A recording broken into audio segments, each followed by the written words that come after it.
Hi guys, it's Weedit, and I'm here with an attempt at a very inexpensive pour. Now I mixed up my colors. I normally do that on camera, but I didn't hit the record button, so I was over here just talking away to myself. Let me show you what I am using. Normally I use artist grade paints, but I went to Walmart and I got these very inexpensive 50 cents for 2 ounces paints. Okay, so this is what I'm using today, and I have a small 3x3 canvas that I'm actually recycling. There was something else on it and I didn't like it, so I gessoed over it. So it's a recycled canvas. Instead of pouring medium, I'm using Elmer's glue in a 3-to-1 ratio, 3 parts glue to 1 part water, and instead of silicone oil, I'm using mineral oil. If I had baby oil, I would be trying that, because baby oil I think is even more common than, say, mineral oil.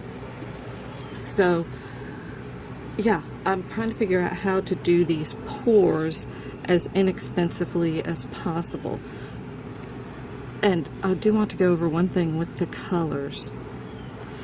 When I'm doing a pour, I want in my paintings different viscosities, and so for that reason, some of these, like this white, is really thin. It had a little bit more water in it than some of the others. I added mineral oil, I think about 3 drops to each of my colors, and they already have the made, okay, the improvised pouring medium. That's the 3-to-1, 3 parts Elmer glue to 1 part water already in there. So another thing, when I'm doing my pours, I try to get my colors so that I have a really dark one, okay, dark in value, light in value, and then something that is kind of bright, so that it sort of picks it up a little bit.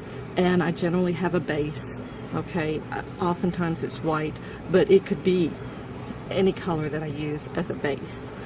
The other thing that I look for is I want my paintings to show movement.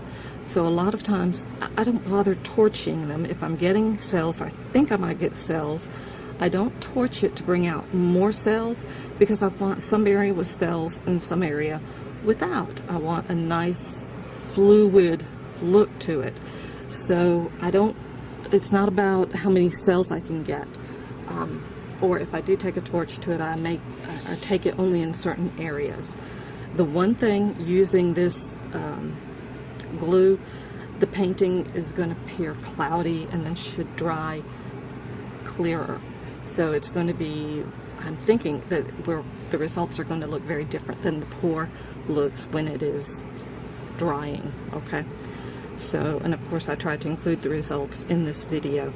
So let's go ahead. I've already got a little bit of white for my base, and I think, because I'm going to do a flip cup dirty pour, let's get some of that turquoise color. I was really interested in seeing if I could somehow, oh, and look at that, I want you to see. It's very interesting because I'm getting little pockets of color coming up to the top. I wanted to see, pours can be very expensive, okay? And I'm really looking for a way that we can do a pour and not have to spend a ton of money and not have to waste supplies.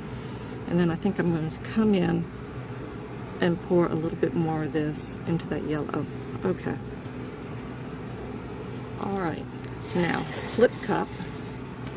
So I'm going to take this, put it over, and flip it. It's not dead center, so I'm going to move it to the center. And I should have enough paint that it can go all over. So here we go.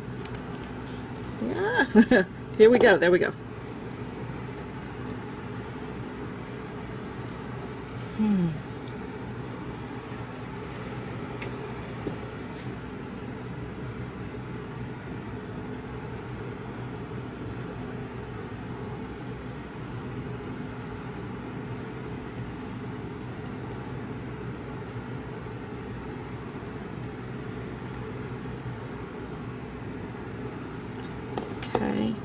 And I've got some air bubbles, so I may need to going in, making the edges, make sure the edges are covered. I may need to take a torch just to get, I mean, I've got that air bubble and I've got that air bubble, but I also see some other areas. So, and that's kind of cloudy and murky looking. So it'll be interesting to see what it looks like when it's dry.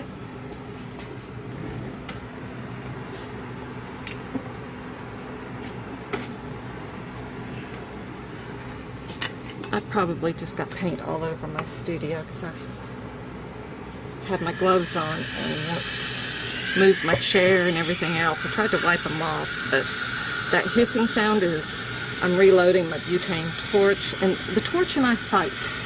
And that could be a little bit of why I don't use it. I'm thinking about using my matte gas.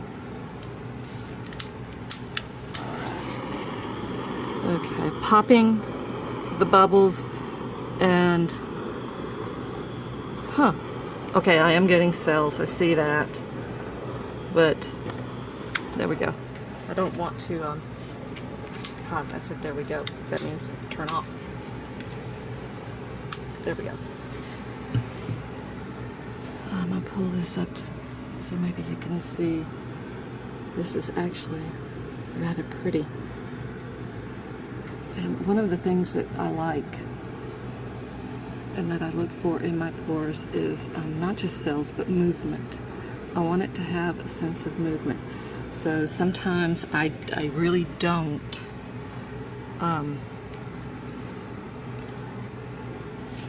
my brain is just not functioning today.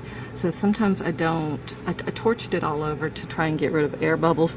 What I thought were air bubbles over here were really small cells, and then there's a nice smattering. You can't really see that. There's a nice smattering right over here of cells, but there's really nice movement over here, and there are cells throughout. So I really want to see how this dries. I'm going to, and there wasn't, there's a little bit of spillage, and here I am, I just tapped it. There was a little bit of spillage, but there wasn't a whole lot.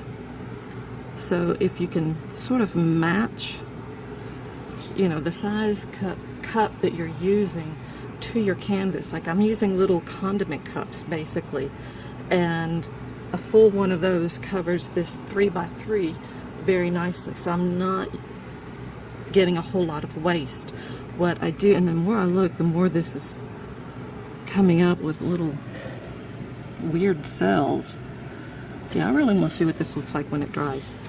But I still have to figure out how to use my leftovers. And because they've got oil in them, that gets tricky. Anyway, I will be back when this is dry. Okay, I'm back, and I just want to say that this, I'm going to try and shade some of the light, turned out absolutely gorgeous. It just, it really did.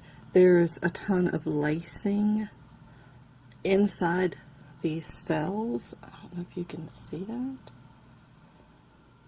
that. So I've got cells within cells, and there's no cracking. There's no, I was afraid it was going to crack. Let me pull one where, this is one of the first ones I did, and you can see there's a lot of cracking in there, and sometimes I like that and sometimes I don't. I also had bare spots in the canvas, and this was using an inexpensive paint, so and it really didn't even cover the edge of this canvas. So this is the kind of stuff that I was that I have experienced with doing inexpensive pours using inexpensive paint. Some of the problems are well apparent in this particular canvas, but not in this one. This one turned out great. I mean, it's shiny, it's smooth. It was on a textured canvas, but it's not truthfully, I pretty much don't have any words, because that lacing all in here, it's everywhere, guys. It is all over. This has the movement of the paint, and I can't, the sun is coming in at an odd angle, and I can't figure out why, but I'm getting really much worse glare than normal. But this little canvas is beautiful. It's gorgeous. I'm thrilled. And I brought this over to show you. There's not much. Well, I just ran my finger through and got some. Here's some of the glue. That's not paint. But there's not much waste. So this is a 4x4 canvas, and basically to get it, I used 1 condiment cup of stuff, and it covered it beautifully, and there's very little waste. That's one of my complaints about pours. I love doing them, but I don't like to waste resources.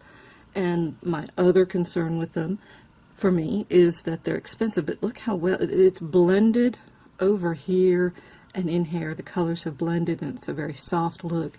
There's this movement in here that I do like to get movement, and a ton of cells, but it's not overwhelming. They're small, and it, like I said, it's created that very lacy look. And this was with those cheap craft acrylics, mineral oil, and glue and water. So that's all I used on this. This was definitely a yes. I will be exploring working with this a little bit more. I'm going to try and get my hands on some baby oil and try that. But this, to me, moves acrylic pours into the realm of, and look. I mean, I don't know if I can get it to focus. I love right in here. That is gorgeous. But anyway, so this moves acrylic pours to me into an area where I'm really comfortable, in that I know that I can do them and not spend a ton of money and still get really good results. So thank you for being with me. If you like this video, please hit like and subscribe, and I will see you later. Bye.